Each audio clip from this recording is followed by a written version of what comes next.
Hey y'all, my name's Dustin. I'm glad to be here.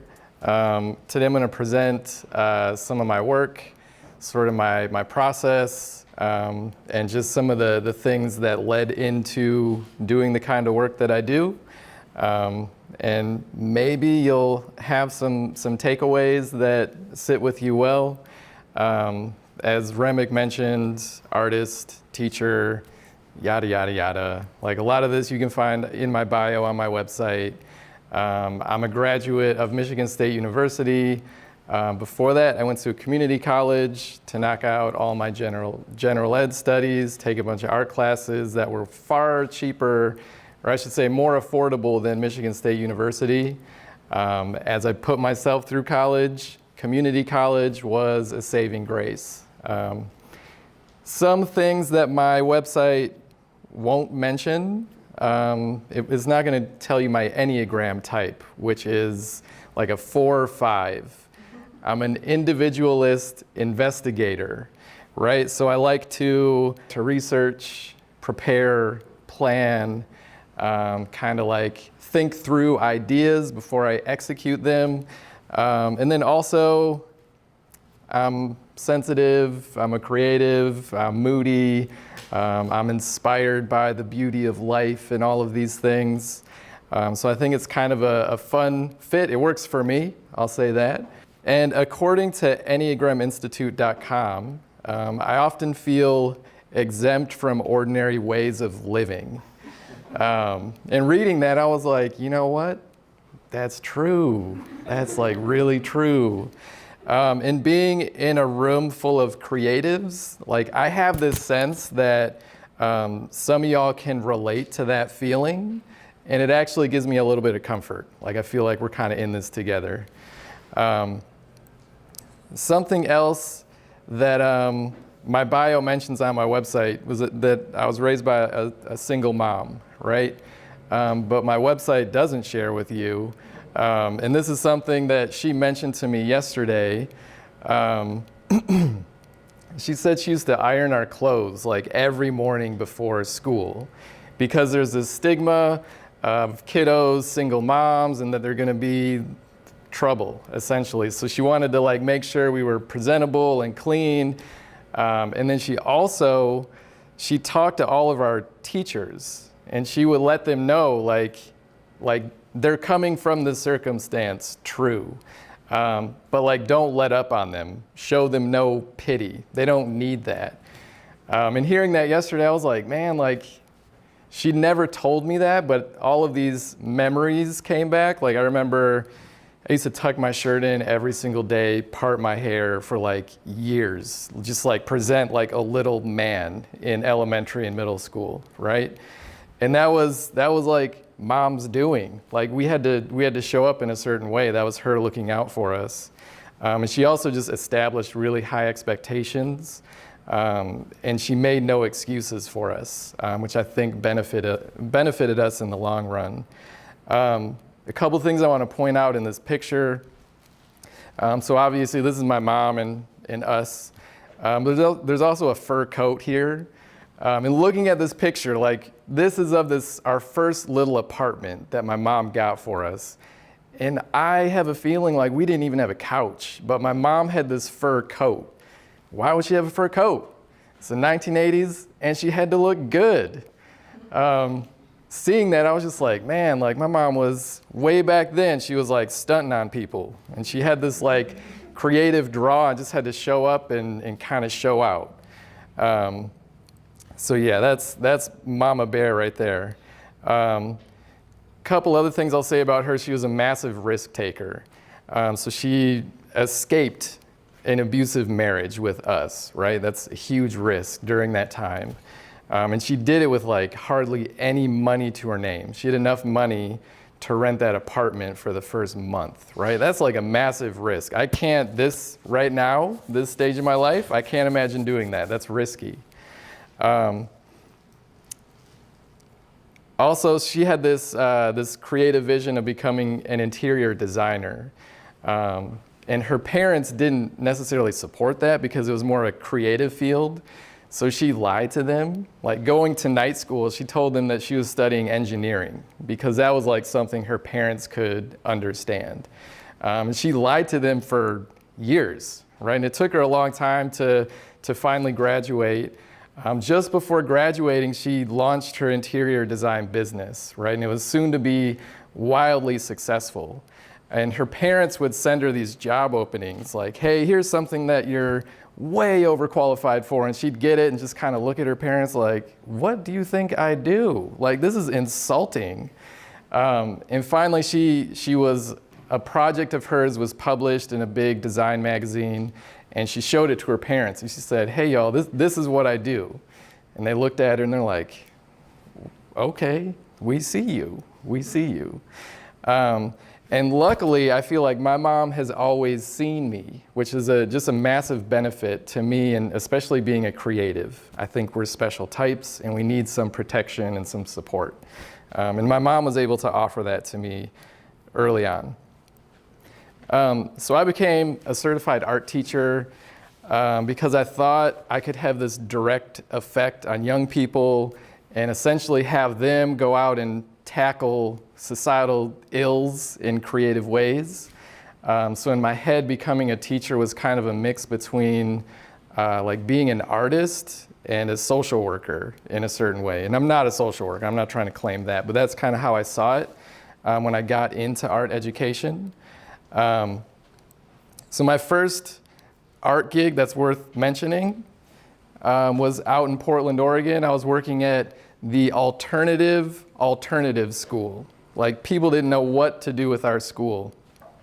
And what we did there was we served youth and young adults who were experiencing homelessness. And this was like a drop-in school. And I was responsible for creating these workshops that were really engaging, because the thing about the school is no one had to be there. And so I had to present something to them in the morning and say, hey, this is what we're doing today, and hope that they would have a little bit of interest in that and stick around for the next couple of hours, engage with us, build with us, and hopefully we could kind of tap into some housing services and employment services. So I was running these workshops. One of the workshops that was really successful and got a lot of students coming back to again and again was a stencil making workshop. So X-Acto knives and spray paint, like what could go wrong with a bunch of at-risk youth, right? Actually, nothing went wrong. They loved it. But in that process, I started to just tinker around and kind of fall back on my interest in hip hop and start to create these 6, 7, 8, up to like 12 layer stencils, all hand cut, spray paint. And I was starting to do like these small batch runs of these posters, like 18 by 24 size posters, selling them at art fairs and giving them away to friends. In this, I kind of started to develop this style of like breaking down portraits into pieces and layers, which you'll kind of see in some of the work I present later on. Anyways, back to this school. So 2 years of teaching in the classroom, I make this transition into the tutoring lab to support students who are trying to get their GED and then enroll in college. At that time, the GED was comprised of 5 tests. It was mostly a reading comprehension test, each of the tests were. There was one test that like most of the students couldn't get past, and this was their hang-up. They weren't getting their GED because of this one test. Any guesses what subject that was? Math.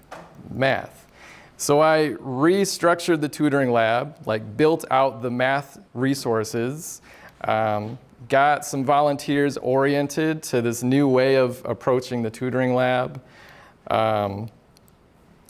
I noticed when I started to attempt to teach math, I couldn't. I'm not a math teacher, but I have a math mind, and so I ended up kind of like drawing out all these scenarios, talking about carpentry, architecture, city planning, all these like visible, tangible things that students could look at and touch, right? Like it was important for students to see math in action. After doing this for about a year and with our volunteer tutors on board, we saw a 62% increase in students getting their GED from one year to the next. In like the education world, that is unheard of, right? And so in this, a couple years of doing this, I'm starting to think like, how can I like bring creativity into this? Because being a math tutor is like great, but there's like part of my soul that's just like dormant right now, and it needs to wake up. I want to clarify one thing about the students that I was working with. So like by and large, these were some of the most inventive, savvy, intelligent, charismatic students I've worked with to date. And they, at the same time, they were kind of working through trauma, and then they're living day to day, trying to figure out housing, food, how to stay warm, dry. This is out in Portland, Oregon, where it's really wet. How to stay safe, nourished, all these basic things they were trying to do on a daily basis. And at the same time, they're trying to get their GED. They're coming in, they're engaging in school, they're enrolling for college. And there was like this switch that happened where I learned that most of our students were burdened with medical debt. So like one trip to the ER could cost them $5,000 to $10,000. And if you're living on the streets, there's a good chance you might end up in the ER. I learned that they were also saddled with college debt. There's predatory colleges out there that would draw them in with free laptops, and then all of a sudden they're $10,000 in debt, right? I was also seeing that they were caught up in the court system because they didn't have like a train ticket, a $2 train ticket that they couldn't afford, obviously. But they're caught up in the court system because they get caught by the transit police. They're not paying their fines. It goes to collections. It does all of this damage to them as they're just trying to make it day by day.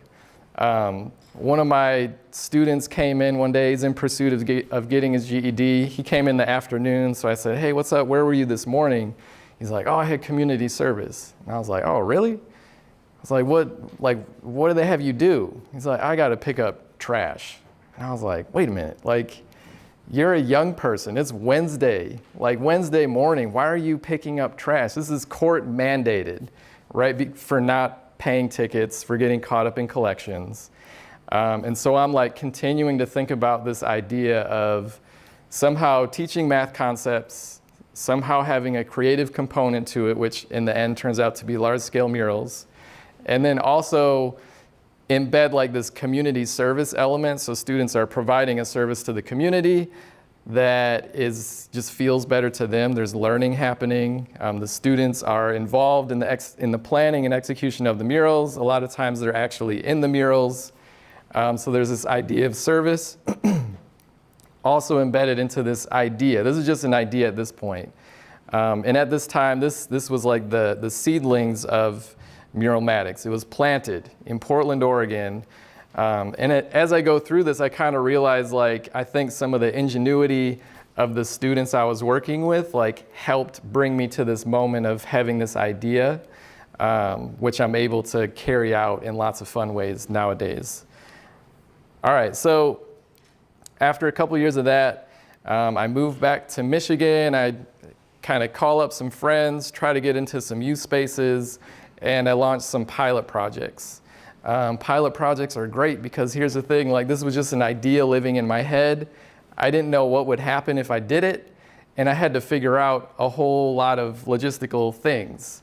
And the only way to do that is to do it, right? And so with these pilot projects, I had really tiny budgets to cover some of the supplies, but I was in these spaces and able to do essentially some experimenting to see how well my idea was going to play out. When I see these photos, I see these murals that, like, they're not appealing to me aesthetically at all, but they have this, like, other value to them that's so important to my creative business, right? They taught me so much. And then also each pilot project led to a fully funded, bigger and better project. One of those projects, this is last summer, a partnership with a middle school. It's on the south side of Lansing. We had a decent little budget. We had about 500 square feet of wall to work with. I was working with students that were, throughout the year, they were talking about legacy. So they kind of had this theme in mind. And so when I met them, we were able to roll right into some planning. One of the students, Cecilia, the first day I met her, she's in middle school. I sit down, I'm like, hey, what's up? How's it going? Kind of quiet, not a lot of response. And I asked her like her creative interests, and she was very frank with me, which I appreciate. And she was like, you know, I'm only here because my mom made me be here. Like, it's 9 a.m. summertime. Like, I don't want to be here. And I was like, fair enough, fair enough. In the back of my head, I'm knowing like, this will probably be one of the coolest things they do all summer. Like, I'm fine with you not wanting to be here right now. You're gonna love this in the end. I was able to contract an MSU student. Actually, she just got her PhD. She's not a graduate student. She's a doctor now, which is like incredible. She was on the job with me. And she focused in on mindfulness in a creative practice. And so she led us in movement every morning. This was like our greeting to the morning and to the wall, the space. We would do some walking meditations around the grounds, really to like tap into the space we were tending for that 2 weeks. This is an abandoned school. There's wildflowers kind of overgrowing. There's like really old trees that are just have been there for like decades.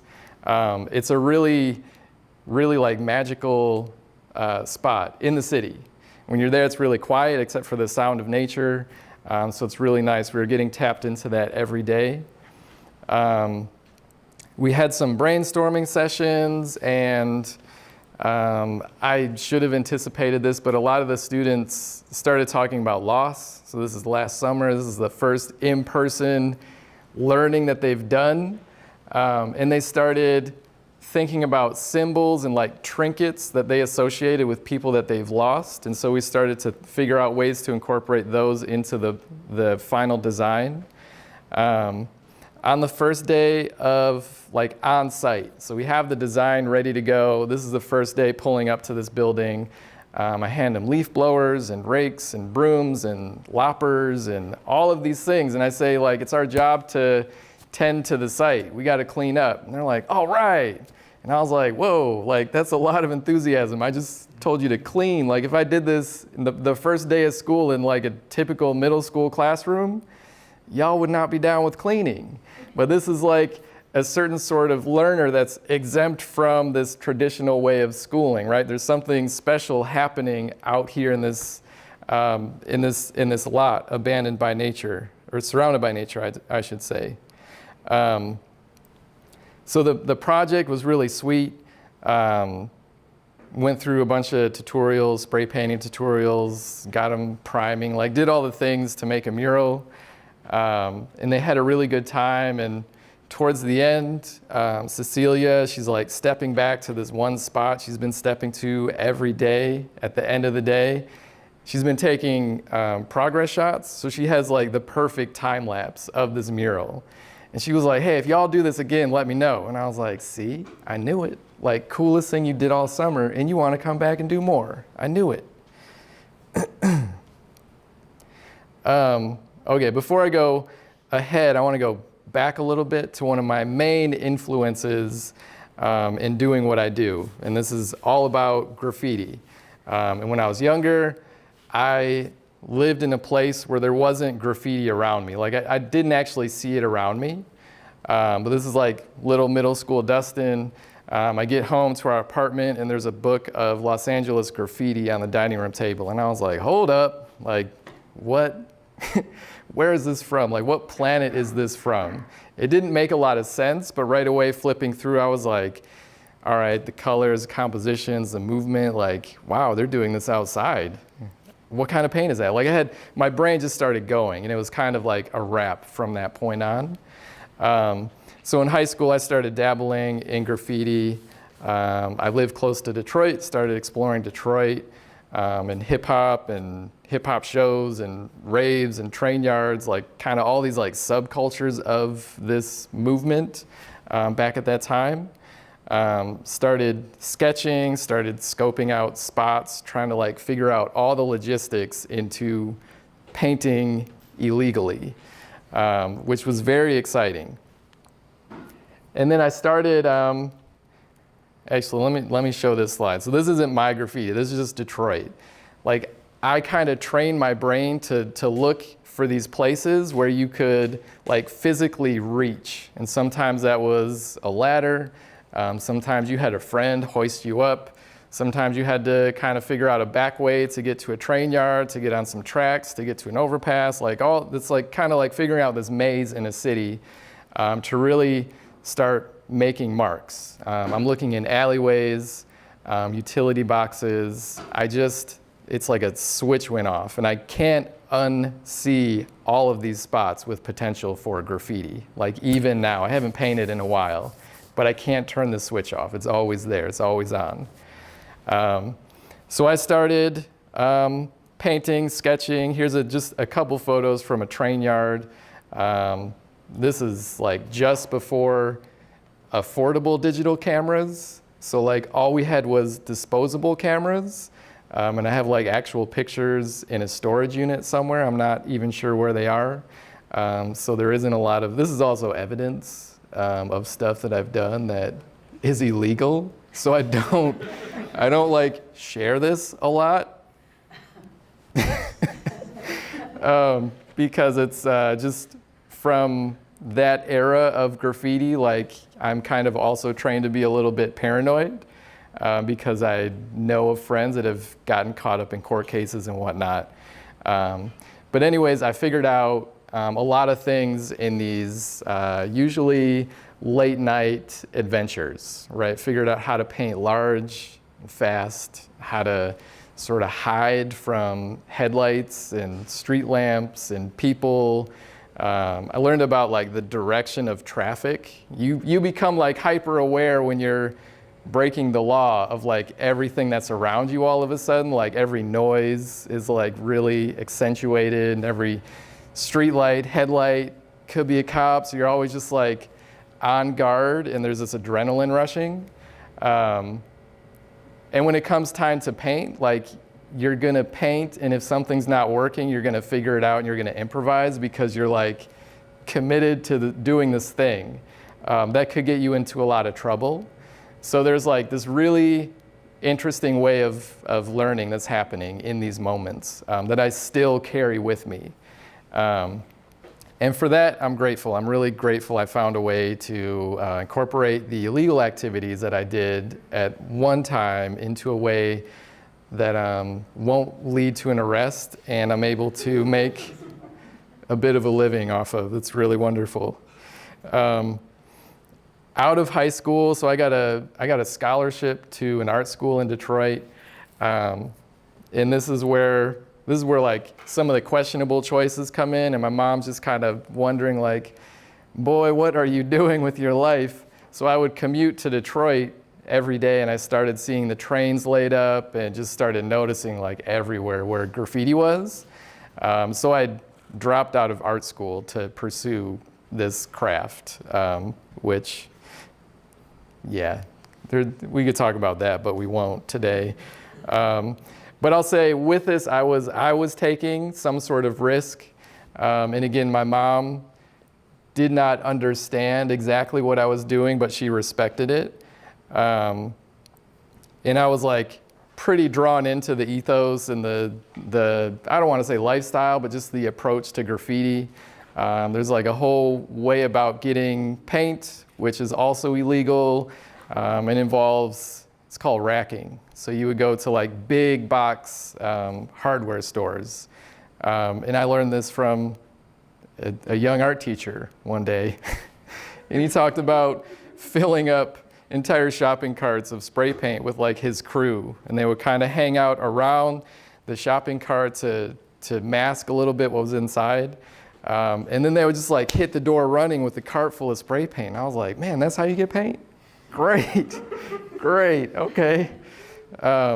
So I was making like really questionable decisions, right? My mom at the time was just like, son, like, what are you doing? I didn't go through all this work and have you looking all nice to be out here doing this thing. But she also at the same time, she had this understanding that like I was going to do it, and whether she liked it or not. So we had this deal where if I got caught, she wasn't going to bail me out. And she said, you need to have your own bail money. That's the deal. And I was like, all right, let me work on saving up my bail money before I pursue this illegal activity again and again. Oh gosh. So I say a lot of that to say that I learned that graffiti writers also have this mindset that they're exempt from ordinary ways of living, right? They're doing all of these things that an ordinary person wouldn't do. It's strange to be drawn to break the law and trespass and steal and work in the middle of the night and in the dark and hide out. Like, it's strange to work in this way. If I saw myself doing that nowadays, I'd be like, grown man, what are you doing? Why are you doing this? Why are you working in this way? It's really strange. It takes a unique mindset to work in that way, right? And from it, I think I was able to kind of glean a lot of really specific skills and mindsets that still kind of benefit to me to this day. The other thing about graffiti, like in a nutshell, graffiti was created by high school students in the late 60s and 70s, right? Graffiti is one of the most like influential art movements of our time. And it was a movement created by high school kids, like actual teenagers, right? So this is like kind of wild to me. So there's like a youth energy involved in this art form that when I bring any of this into like a student-centered project, the kiddos are just like, yes, I'm all in. Give me spray paint. And I'm like, great, let's go. Provide them with some guidance, and we have a cool project on our hands. Couple projects that I've been a part of. So this is, I'm gonna ask a couple questions here. Show of hands, how many people know who Stevie Wonder is?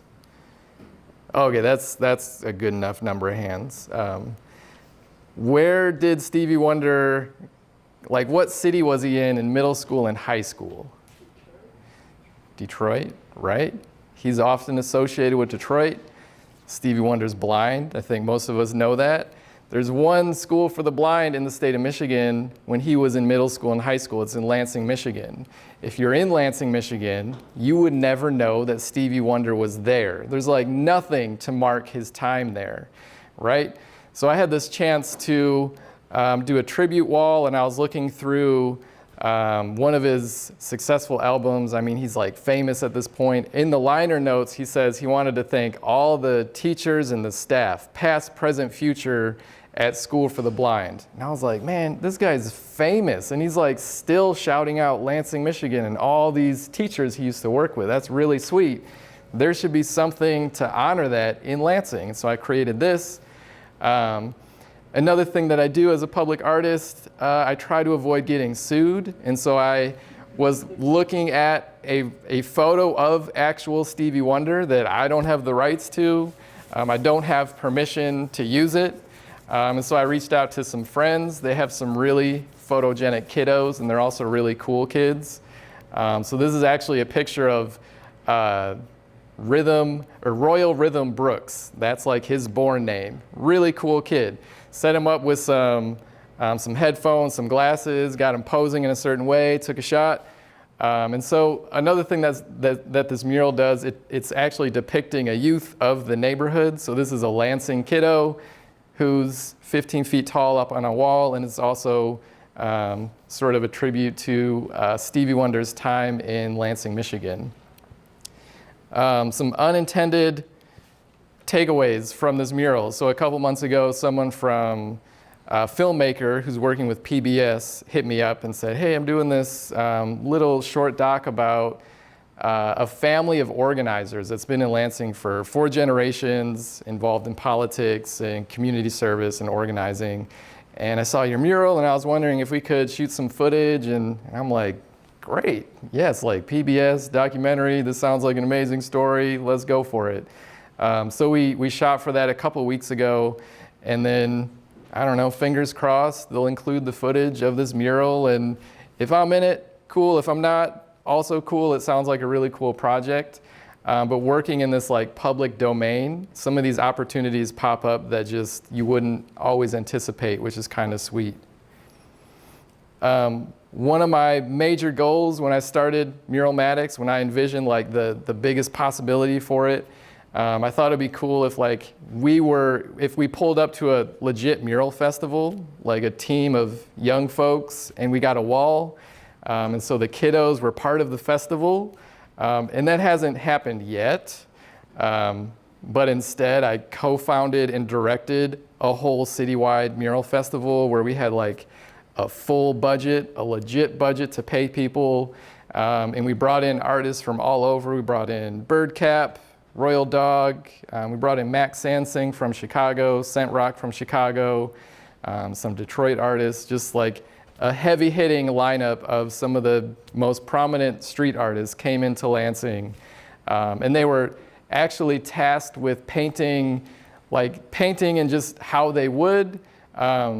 They represent all these different communities. Lansing is a super diverse city, but if you're driving through it, you wouldn't know based on the public art.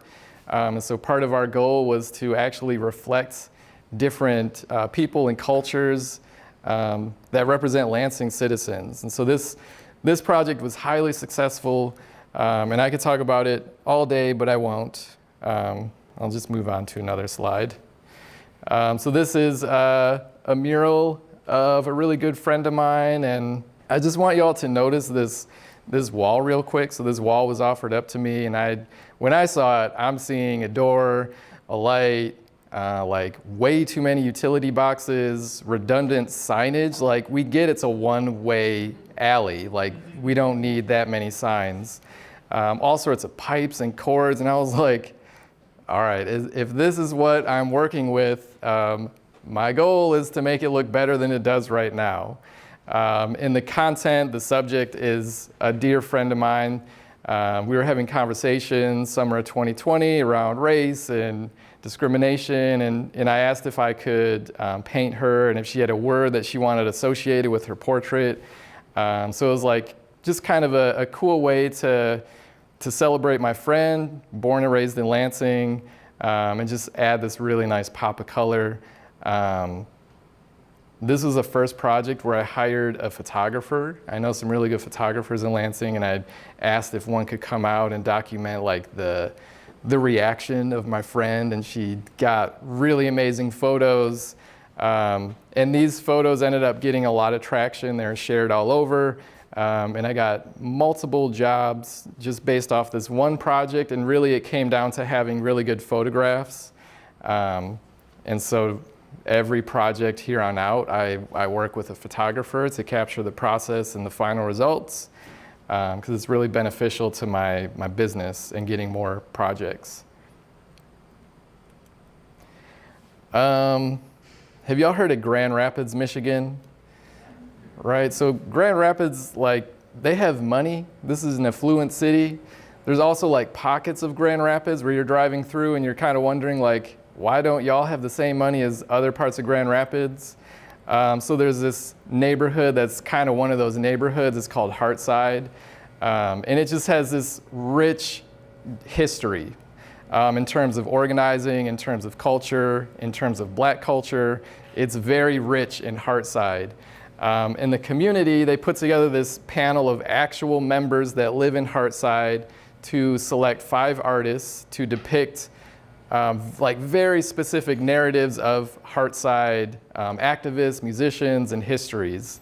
So luckily I was one of the artists selected, and they had like a pool of options for the artists to pick from to paint. So I chose to paint Dr. Ella Mary Sims.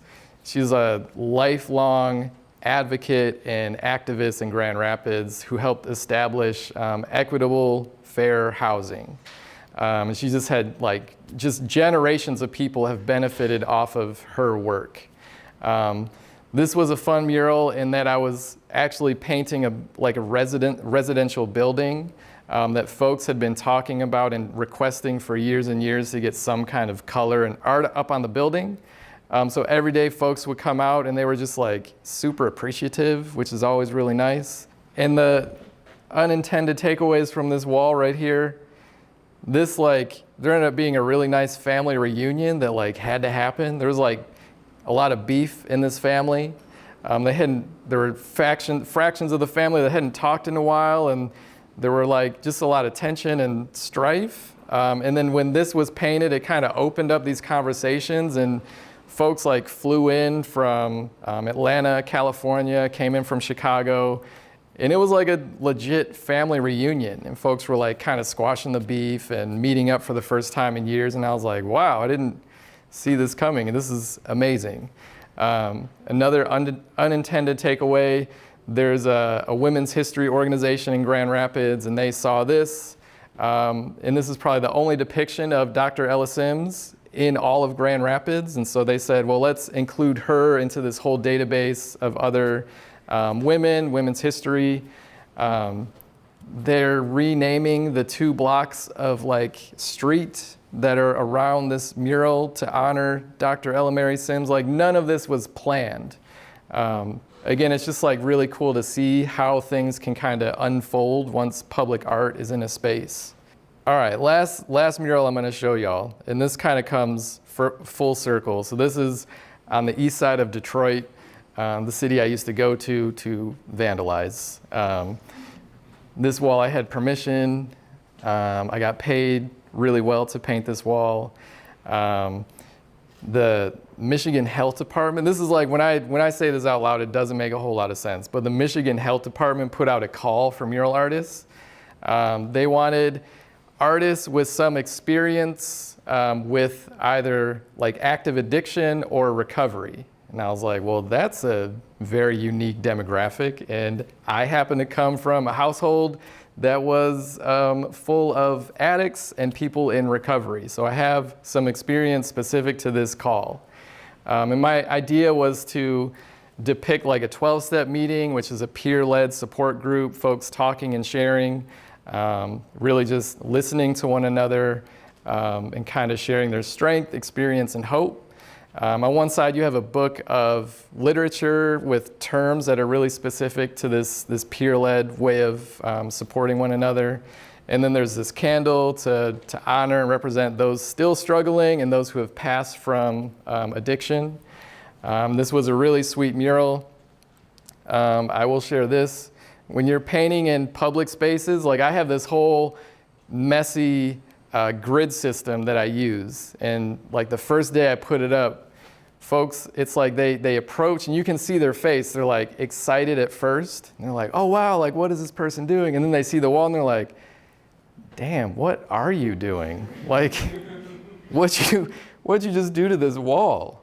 And there was a guy who walked by the first 2 days, just select choice curse words at me, like full effect. And I was like, you know, you're right, like I look like a mad vandal out here right now, and this is your neighborhood. Luckily, by the end of the week, he was walking by and he wasn't saying anything, and I felt like that was a huge victory. Outside of him, I would say maybe like 150 people stopped, made some comments, got my information, shared their information, gave encouraging words. As an artist, I'll work in my studio every once in a while, and it's sweet. Like there's sweet moments, but when you're able to work out in public and have folks like applaud you as you're working, it's really sweet. So I'll start to wrap it up here. In conclusion, I'd say in my experience in public schools from Chicago to Portland, back to Lansing, students are overwhelmingly uninspired in my experience. Their talents are often underutilized and untapped. So I'm working to provide these hands-on learning opportunities that kind of put the students at the center of the project and build up some skills around them and boost their creative confidence.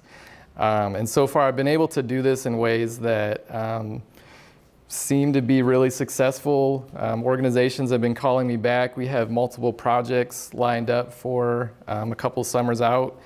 And this goes back to that initial thought around how can I be an artist that's also like of service and not just holed up in a studio making paintings for myself? Like, how can I actually be out and engaging in the world?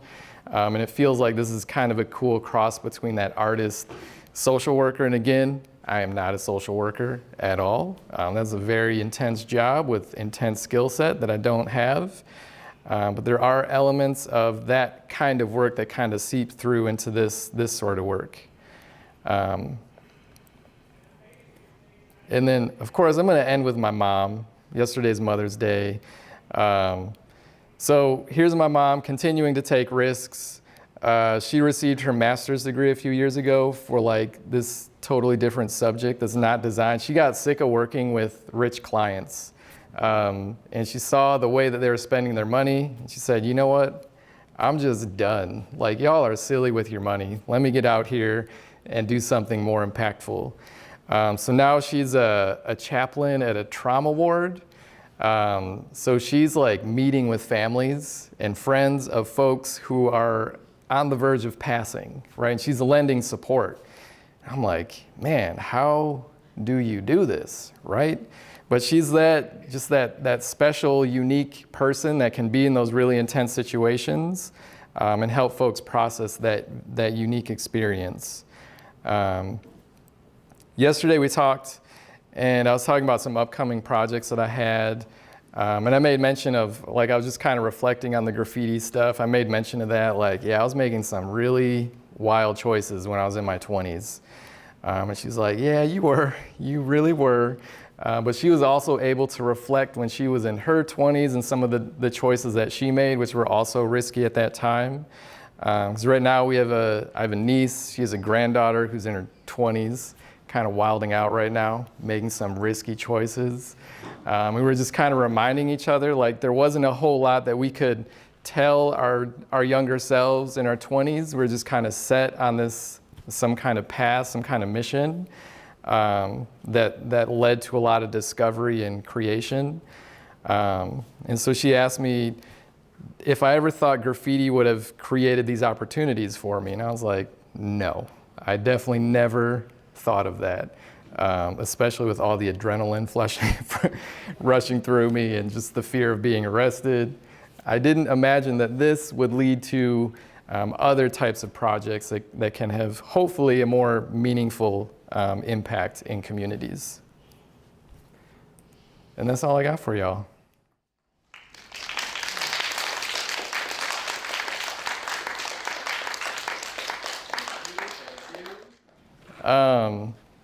Yeah, we can open it up to questions or comments, concerns that y'all might have. Were you ever arrested? No, I wasn't. I definitely came close to it, though. I'll say that. Yeah, you also like really discover your environment when you're in a situation where you need to hide out.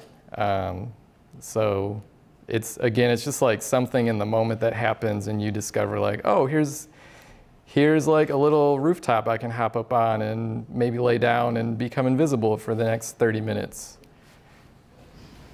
Yeah, how do you plan out your murals? Do you make a sketch and do it based on the area you have to work with? I mean, what's the actual process? Yeah, the process for me a lot of times starts with the actual space. Because a lot of times, especially working outdoors, you're working kind of with obstructions and just different unique characteristics of walls. So I always start with the actual wall space. And then from there, there's just some software I can use to sort of sketch on top of that designated space to figure out a composition. And then from there, I don't know if you have like a traditional grid system in mind, like where someone works with a small drawing, makes 1-inch grids, and then makes 1-foot grids on the actual wall. These are just like reference marks. So when you're at the wall, you have a way of translating a small design into a large design. I do that, but I do that with something that's called a Scribble Grid. So actually all these letters on this wall are reference points for me.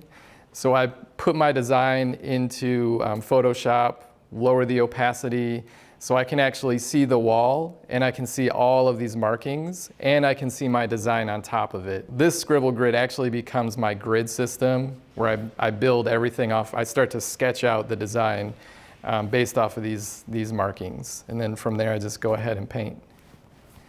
So how did you start doing that? Like how did you come up with that system? When I did that mural festival, it had been something I was starting to see through social media. And then these like big time artists came in, and so we like set up 7 days for them to work.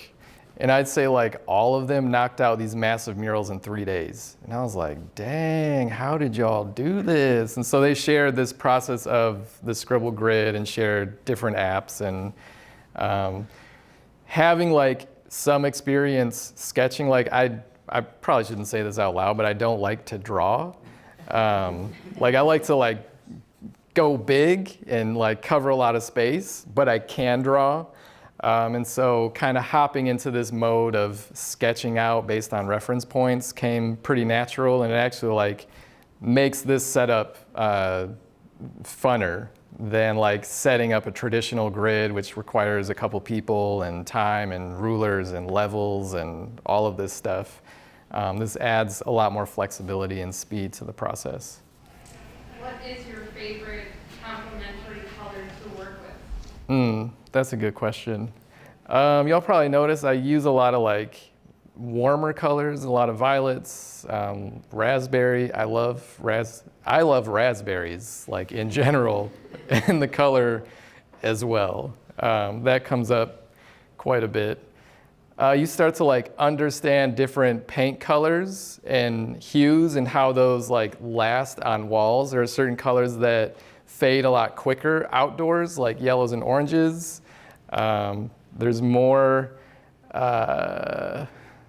like transparency with those colors. They're harder to like cover, and then they also fade quicker. So you kind of like start to learn about different colors, and just out of like happenstance, you gravitate towards other colors.